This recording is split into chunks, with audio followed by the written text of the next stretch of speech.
You're listening to Inside Sport on 103.2 Dublin City FM.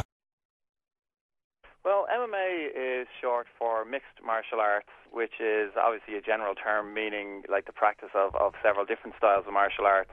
Originally, like competitions would have been pretty much just one style or another, like karate or kickboxing. Then, there's so many different styles of martial arts. There's obviously striking, there's groundwork, there's wrestling. And mixed martial arts is the combination of wrestling and grappling as well as striking. And how did you get into MMA yourself? Well, I'm kind of a long-term martial artist. Like I've been doing martial arts since I was 5.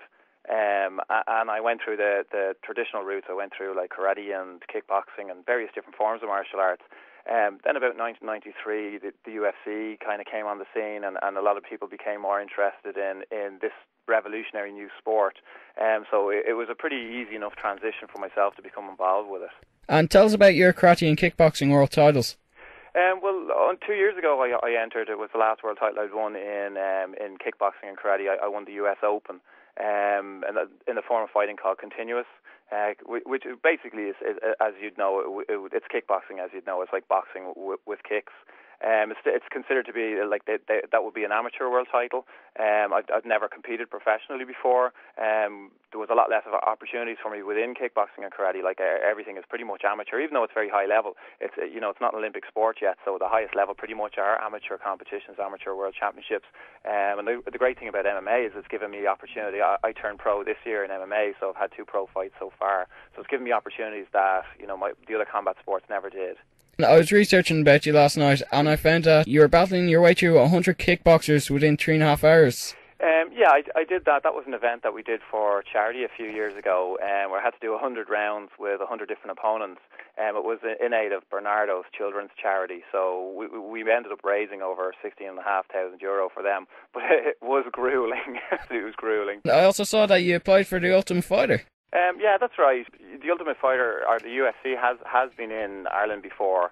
And the great thing about the Ultimate Fighter, the television show, Tough as people call it, is it's great for people like myself who are looking to get more experience. And I mean, you have to put yourself forward for these things. It's not easy to put yourself forward, especially being from a country that MMA is still relatively new, and there's not as many opportunities here as there would be in other countries. So yeah, no, I'd absolutely love to do it, and I put myself forward for it. And fingers crossed, you never know what might happen. And how long have you been fighting in MMA yourself, though? MMA this year is the first year I turned pro. I had an amateur fight the year before, so I've really only made the transition properly in the last 2 years. And I see you trained with George St. Pierre. What was that like? That's right. I've actually trained with him twice. I trained with him this year and last year. I actually was training with him and helping him train when he was training for his BJ Penn fight, which was the biggest fight of his career at the time. And they were looking for, a striker. I'd be predominantly from a striking background, as much as I'm practicing. A lot of wrestling and BJJ now. I'd be known more for my karate and kickboxing. So he was looking for, he brings in a lot of different opponents and partners to train with. So I mean, I was lucky. Obviously, I was very privileged to be brought over. I've been brought over twice to train with him, and hopefully I'll be brought over again because he's another fight coming up. When you're fighting, do you predominantly do it standing up or on the ground? At this stage, I don't know. It depends. Now at this stage, it depends on the opponent.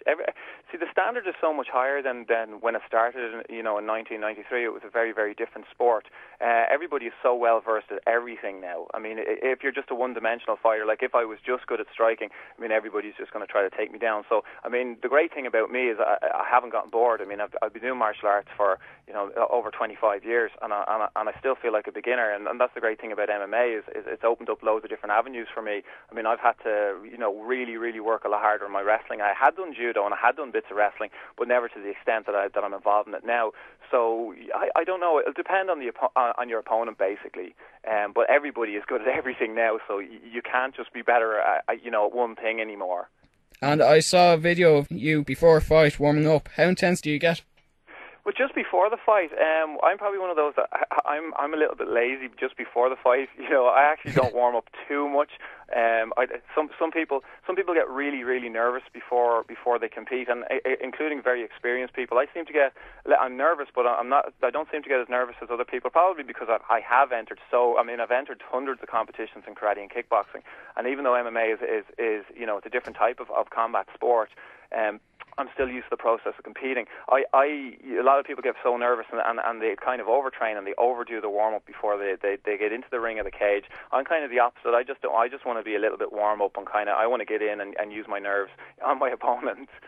And how do you get so much time to train up-and-coming fighters and run 3 martial arts studios? Well, I'm still trying to figure that one out myself. It's not training full time. I mean, you're anyone that's involved in this sport. You really have to love what you do. It isn't easy trying to work and trying to train and trying to help other people as well get involved. I mean, it isn't easy to do. I mean, I am lucky enough that I work within the field. I run 3 martial arts studios. I'm not the only one that runs it. There is a head instructor in each of the studios that I run, so I kind of help out as much as I can, and I'm very much involved. And I mean, the fact that all our studios, Martial Arts Incorporated, they're all open like 6 days a week. So I mean, you really have to love what you do. From the moment I wake up to the moment I go to bed, I'm involved in this sport. And just finally, before I go, I saw on the internet there's some talk about MMA becoming an Olympic sport. Do you think that'll ever happen? Well, I mean, there's talk that it had been an Olympic sport originally, or like pancration was the name that mixed martial arts would have been headed on there back in the day. I mean, so people are still researching that, and if people can prove that it's very similar to the sport that is practiced now, I'm sure it'll make it easier to become an Olympic sport. Whether it does or not, it is a huge sport which is growing all the time. I mean, with the likes, it's everywhere on television. I mean, everybody that comes to our studios are interested in mixed martial arts because they've seen it on the computer or they watch the UFC. Hopefully someday it does. I mean, within the Olympics, that would be the amateur version, and then you'll always have the professional version. So I mean, it would be great for everybody.